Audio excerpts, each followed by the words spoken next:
So everything in this PowerPoint is all about coronavirus or COVID-19. Again, you hear a lot of it in the news. And so some of this might sound familiar to you, but some of it's going to be new. Now, this particular PowerPoint was put together by McGraw-Hill in May, so I'm going to go over some things that have just even been updated since then. I've added a little bit to the PowerPoint.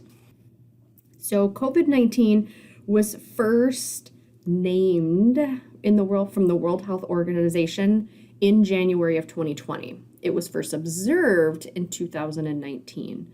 Now, COVID-19 causes what's known as severe acute respiratory syndrome, and this particular virus fits into the coronavirus family. So it's severe acute respiratory syndrome coronavirus number 2. So it's the whole SARS-CoV-2.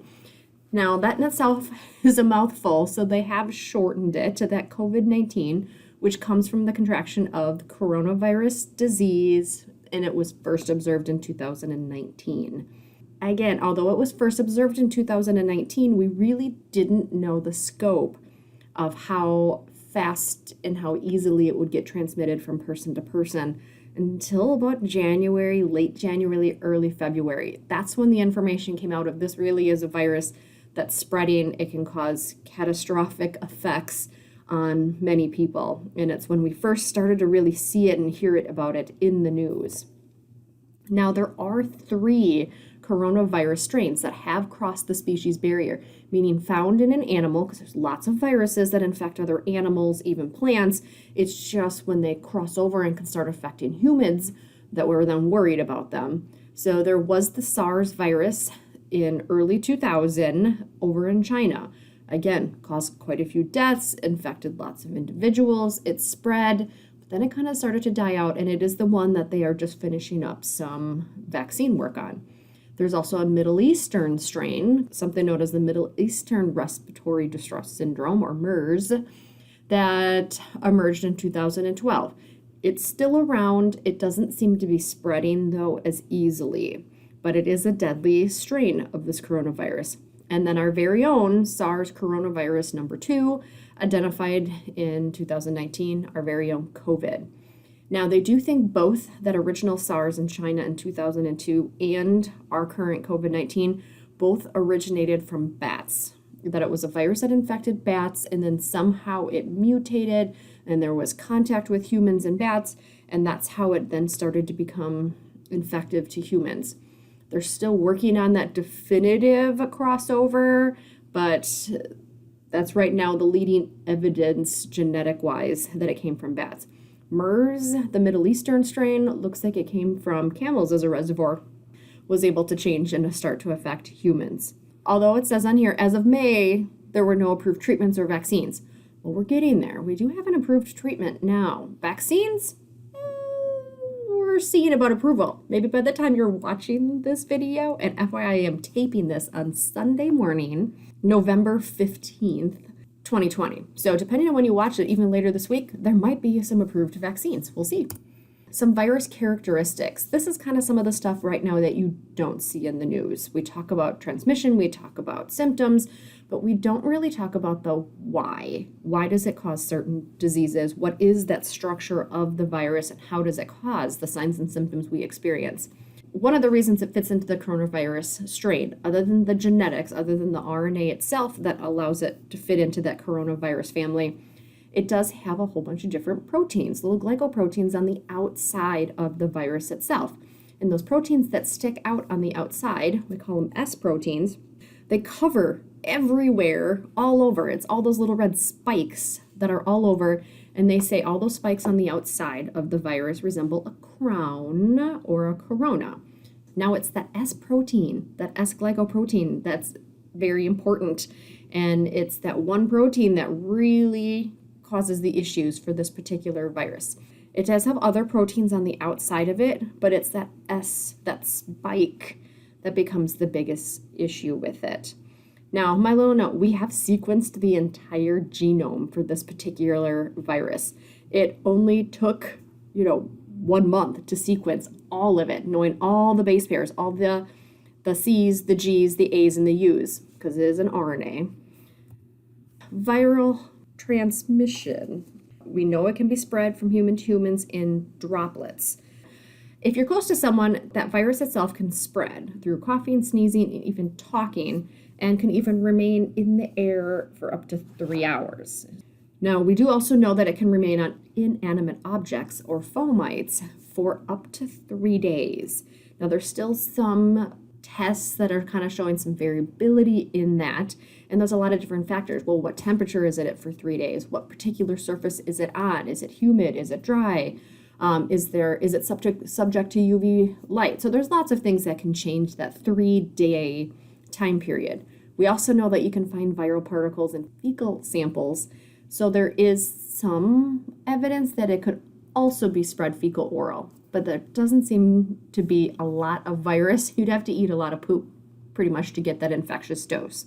But anytime you have large populations of people in small areas, it allows that virus to easily spread. Again, just talking, but coughing, sneezing, anything can spread that virus. So areas where you have large, dense populations, you're going to have cruise ships, prisons, and senior living centers. So whether that's assisted living, whether that's nursing homes, you have a large number of people in a small area. And these are the facilities that we see in the news as having that highest transmission rates between individuals. When it gets into the body, so someone coughs on you, sneezes on you, it can get in through your nasal passage, it can get in through your mouth, it can get in by touching the conjunctiva of the eye, you can eat it, it can get past the esophagus. Try not to touch your face.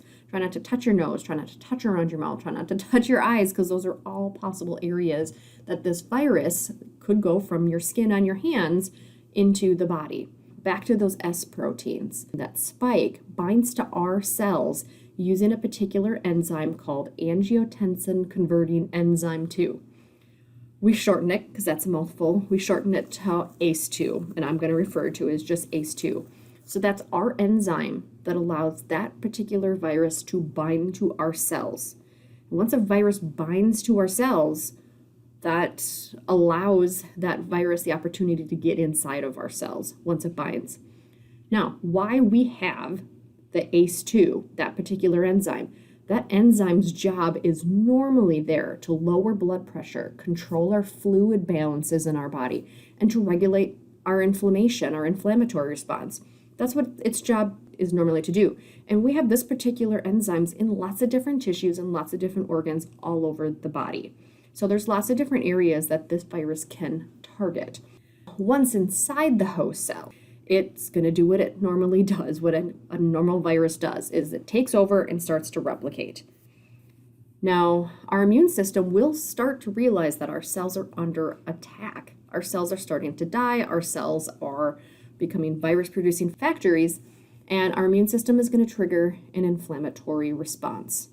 Now, if our immune system cannot stop this particular virus, the virus is going to start to spread throughout the body. So it's not going to affect just that first area that it got in the body and those first cells that it attached to. It's going to spread. Now, where it likes to go is to the respiratory system, the lower respiratory tract. And it likes to get into the particular cells there called alveoli type 2 cells. And the reason why it likes these particular cells is they are rich in those ACE2 proteins. So they can attach so many different places and get into those cells very, very easily. Well, your alveoli cells are there for gas exchange. And that's where we run into the issues of the symptoms that this particular virus causes. Most individuals that die from this particular virus is because they cannot get enough oxygen to support life. They're not getting enough oxygen in the body, and they're not getting carbon dioxide out of the body. And that's because this particular virus loves those alveoli cells because they have so many of those ACE2 proteins that they can attach and get in and hijack. Once those viruses get in and hijack those particular cells, it's going to cause apoptosis, that's cell death, and death of all of those alveolar cells. The death of cells that are there for gas exchange is catastrophic, but as you also have our cells dying, those cells are going to release chemokines that stimulate our immune system to overact. And our immune system will even start to attack healthy tissue surrounding those cells. So we run into that whole respiratory system decline. There's also been links that this virus can get into our blood vessels, and it can cause an inflammation in our blood vessels. Then children, for some reason, seem to be at a higher risk of developing this, that the virus gets in and attacks blood vessels, causing inflammation of the blood vessels. They call it a multisystem inflammatory syndrome, where they get a widespread rash all over their body. As the disease progresses, it does go through several stages. The first stage is if someone coughed on, sneezed on you, you're in the asymptomatic stage. And this particular virus, as it is attaching to cells, hijacking cells, spreading around the body, that's your incubation time. It's growing, but you're not showing any symptoms yet. And it has an average of 4 to 5 days before you really start to notice a lot of symptoms. But that has a huge range. You can start to show symptoms within 2 days. Some people don't show any kind of symptoms for 14 days. Now, they can detect a virus a lot of times in this 4 to 5 day range by getting a nasal swab and looking specifically for the RNA of the virus. But you really got to get, after a couple days. If someone sneezed on you and you're like, oh my goodness, you have COVID, you just sneezed on me, I'm going to go tomorrow and get a test, you probably are not going to be showing enough viruses to detect the particular genetic material. But, 4 or 5 days later, you're going to start to get enough viruses to show up positive on those diagnostic tests. Stage 2, after that 4 or 5 days, you now have that virus affecting respiratory tract. You're going to have an immune system response because the immune system finally realized it's under attack. And you start showing some of those signs and symptoms that you hear all over in the news that says, you might have COVID if you've developed a cough, a fever, shortness of breath, chills, muscle pain, that new loss of taste or smell, sore throat, nausea, diarrhea. Up to 80% of cases are asymptomatic, and up to 80% of cases will end at this stage, meaning they don't go past the cough or fever, shortness of breath, chills, all of that. They don't go on to stage 3. Now, there are those that go into the stage 3, and this is generally when you end up needing some type of critical care or hospitalization. And it's because of that extensive damage to the respiratory syndrome. You go into respiratory distress. And this usually happens about 8 to 12 days after picking up the virus. Now, about 15% are going to require oxygen. They've damaged enough of those alveolar cells that they can't get enough oxygen in the body for survival, and about 5% require ventilation. They require the ventilators. The outward symptoms that you're now in this stage, you're going to suffer pneumonia, you're going to have difficulty breathing, you're going to have chest pain or pressure that doesn't go away, you can have confusion, you're extremely tired, can't stay awake, and even your lips and your skin start to show a bluish color, and that's because of the lack of oxygen in your body. Your lungs start to become filled with fluid. You start to find additional white blood cells. It's your immune system cells. Mucus starts to build up. Cellular debris, because your immune system is attacking cells in the body, all start to get into the lungs and decrease that lung function. The blood pressure can drop. Your blood vessels can start to leak. You can have formation of blood clots, and you can go into total organ failure. This is when individuals die of this particular virus. This virus attacks their respiratory system so bad, and then it can still spread outside of that and develop into cardiovascular issues as well. So organs and systems that are affected by this virus, it can cause infections in the eye, conjunctivitis. It can cause damage to the nose. You lose your sense of smell. It's definitely going to cause that inflammation and damage to the alveolar cells in your lungs. It can cause liver damage, again, because of our overactive immune system, and even possible therapeutic drugs that are given to knock down this virus. It can cause damage to the kidneys. It can cause damage to the cardiovascular system, partly because we do have lots of cells in our cardiovascular system that have those ACE2 enzymes. It can cause damage to the brain, and it can cause issues in the intestines because there also are a lot of cells in our intestinal tract with those ACE2 receptor enzymes. This virus doesn't only affect the lungs, it can affect just about anywhere in the body, but it really causes the biggest damage where we have lots of cells that have those ACE2 enzymes in them. And the lungs are the ones that are going to cause overall, the most catastrophic damage and death.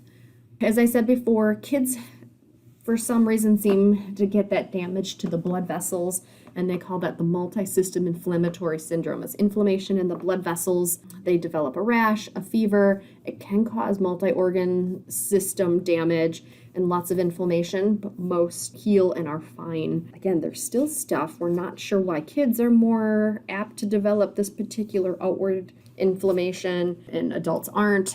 There's still things we don't know about this particular virus. Some risk factors that you've probably heard in the news. These are the populations that are at the highest risk of developing the worst symptoms is individuals that are 65 and older, especially those that are already in a care facility where you have that high concentration of individuals. Anyone that has underlying medical conditions such as diabetes, asthma, kidney disease, pulmonary disease. If you got lung diseases already and you add another virus to your lung, it can cause issues. Blood disorders, obesity or metabolic syndromes, and heart conditions. Or anyone that's immunocompromised due to AIDS, cancer treatments, blood or organ transplants, or have some other type of immune deficiency, are all at the highest risk of going into that stage 3 of progression of this particular disease, and it puts them at highest risk of death. Although the data changes daily, this table was put together in May. Well, it's November. I was like, oh yeah, those are great numbers. Let's look at current numbers as of this morning, which reflects yesterday's numbers because we don't have any numbers out today yet. In May, the number of cases in the United States was about 1.6 million. Now, we are now over 11 million cases. So end of May to middle of November, we went from 1.6 million to 11 million cases. Globally, end of May, we had a little over 5.4 million cases. Now, factor a 10 up there, we have over 54 million cases worldwide. Number of deaths. So at the end of May, the United States had not even hit 100,000. Close, but had not hit 100,000 deaths. Well, as of this morning's numbers, which were yesterday's numbers, 245,000 individuals in the United States have died because they have picked up this particular virus. And globally, we went from 343,000 to 1.3 million individuals worldwide have died because of this particular virus. Now, I also wanted to break that down and look at our numbers today. These are today's numbers, and look at our surrounding states. This was yesterday's numbers. In Wisconsin, we have over 300,000 individuals that have picked up this particular virus, and 2,625 Wisconsinites have died of COVID infections. Minnesota, cases are a little bit less, but their death rate is actually a little bit higher. So over 200,000 Minnesotans have picked it up and has caused 2,874 deaths. Iowa, cases less, but they are increasing in Iowa. They're having a huge surge right now.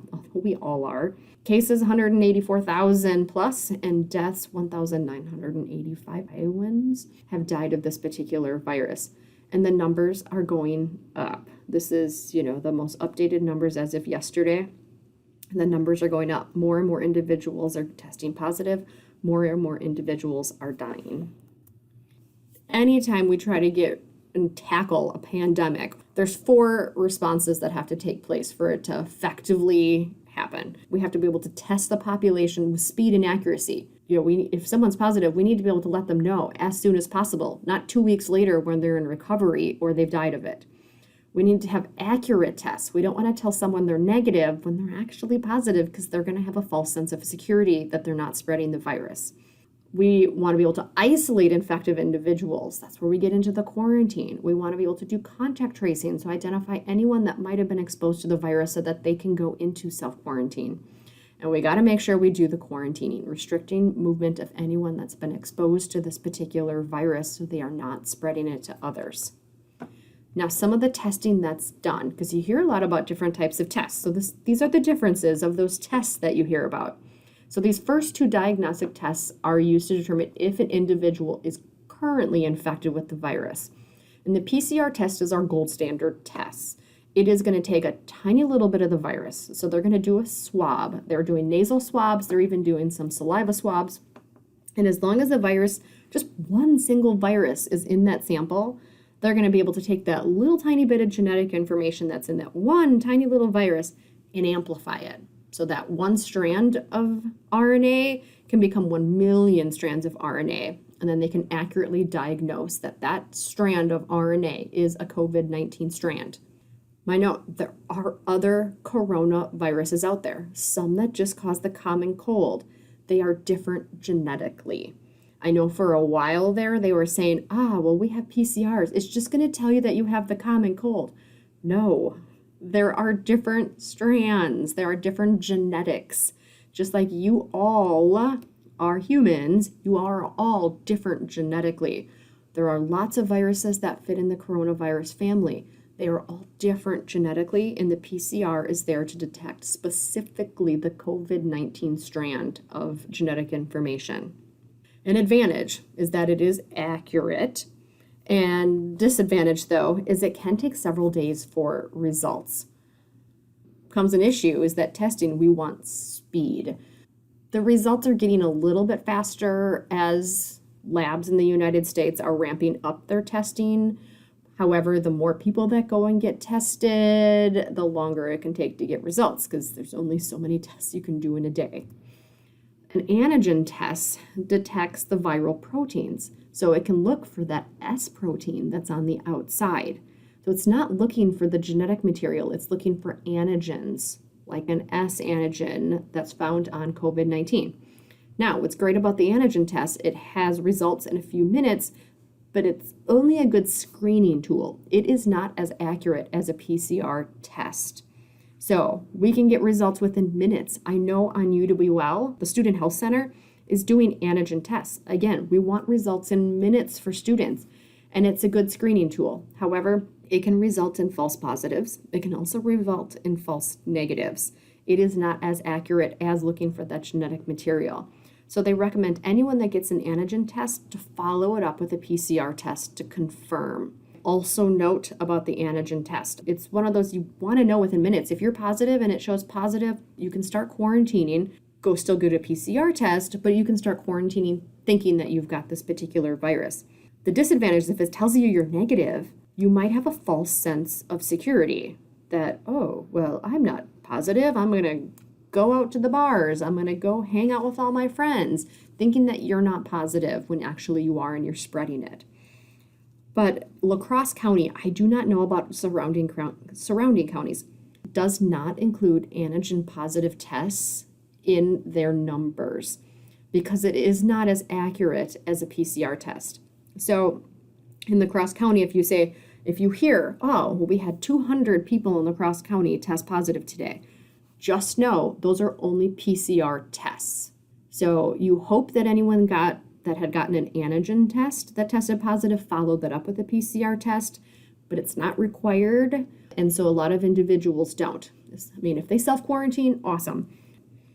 Now, another type of tests. So other than doing a diagnostic test that's looking for the actual virus in the body, whether genetic-wise or whether antigen-wise, we do have some antibody tests. This is look to see if an individual has had a past infection. We've already gone over the immune system. You're exposed to something, your body fights it off, it mounts that war, and then it develops antibodies as well as memory cells.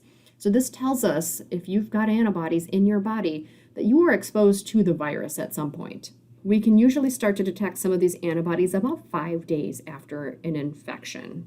Advantages. There are lots of different antibody tests out there. The disadvantages, a lot of them, testing, they're not all FDA approved yet. There are some that are FDA approved, but it doesn't tell you that you have a current infection. It does tell you have a past infection. which sometimes can be nice. It's like, yes, I have some antibodies.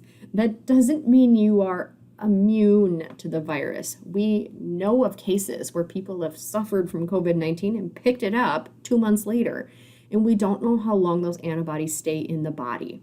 So we don't know how long immunity seems to last. We're just looking for the antibodies, which means that you have had COVID in the past. One thing you don't hear about is something known as a basic reproductive number. They use this, it's called the R number or the R0 number. They use this number to really look to see how infectious is a virus. Is it spreading a lot? Is it easily spread? How infectious is it?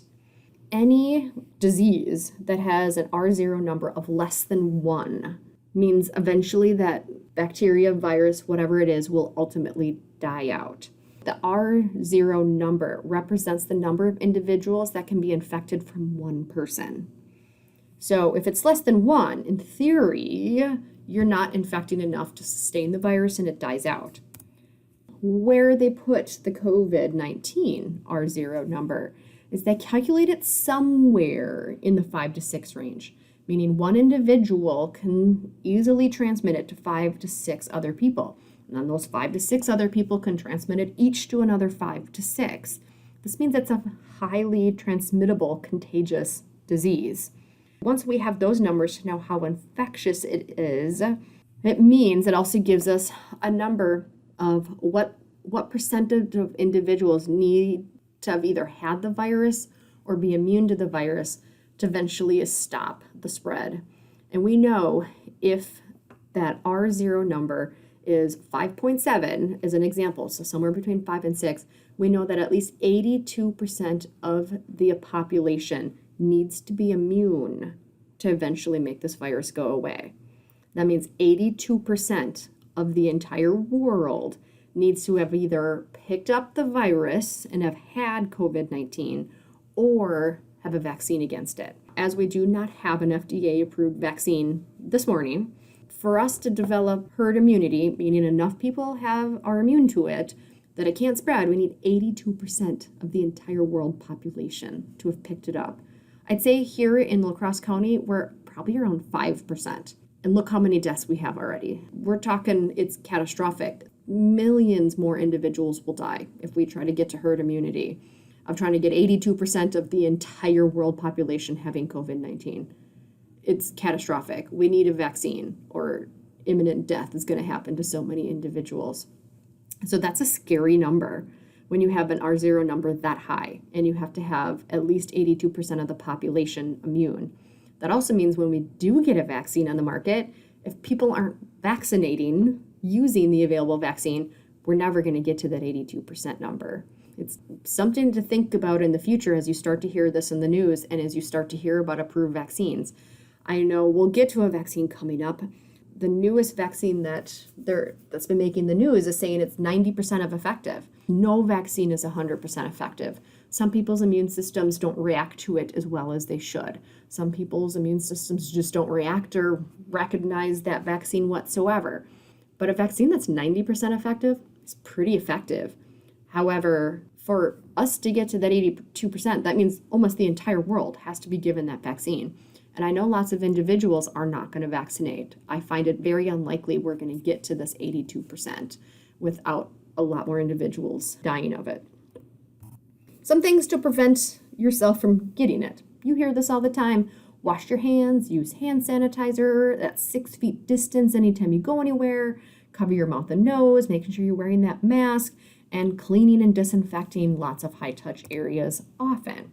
If you are in the healthcare field, as many of you are already, making sure you've got that higher level of PPE when you're working with COVID positive patients, and even if you're not, because you don't know for sure that they haven't tested positive yet, making sure you've got the N95 face masks, you've got eye protection, you've got gloves, gowns, those face shields, you're up in that PPE. Otherwise, some other prevention is, to try to get rid of the virus. There are some natural methods that can get rid of the virus. One is time.